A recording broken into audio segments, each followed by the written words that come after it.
It's Research Week here at IUP, and I'm standing here at the Undergraduate Scholars Forum. We're going to take a look inside to see what kind of research IUP students have been up to.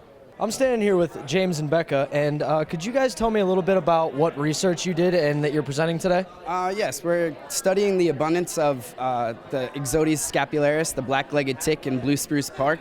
Does your research affect IUP students at all? Well, any IUP student that would visit Blue Spruce Park would be putting themselves at risk for Lyme disease. 52% of the ticks that we tested were positive for Lyme disease. We've made our way from science over to criminology.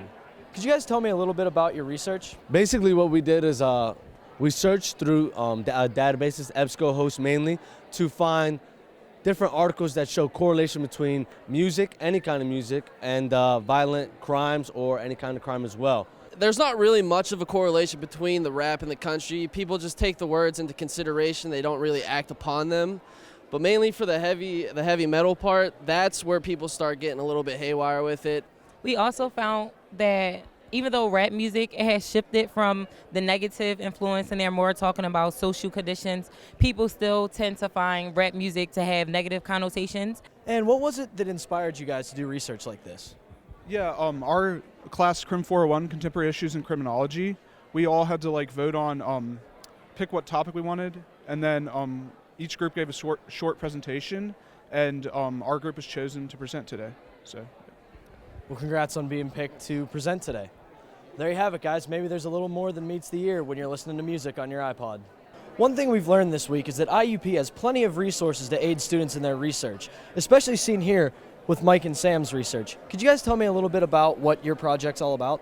So the Institute for Mind Mapping on campus is located in the library, and they have their own really large scanner which takes these huge hardback maps and puts it into electronic format, which we then digitize and georeference, and then it's we can manipulate it into a geographic information system.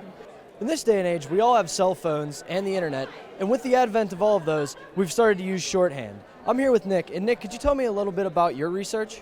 Yeah, sure.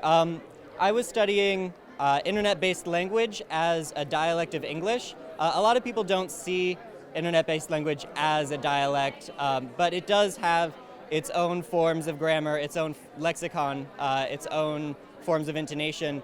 And I think that it's really important to start looking into internet-based language as its own dialect so that it doesn't sort of keep being swept under the rug.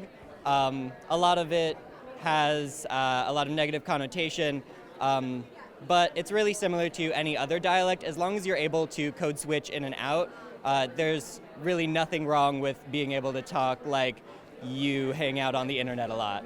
And I'm guessing, since from your answer, do you think things like texting and Facebook and Twitter and stuff like that affect the way people have internet dialect?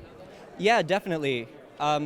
I think the way people are communicating is sort of growing their ability as writers. People are writing a lot more than they ever have, and a lot more people are writing. Most people wouldn't consider themselves writers, but if you consider the amount of time we spend texting, the amount of time we spend making memes online, the amount of time we spend updating our Facebook statuses, that is all written language, and it might be directed to a certain audience, but it's still a lot more writing than we have definitely we've seen in the past.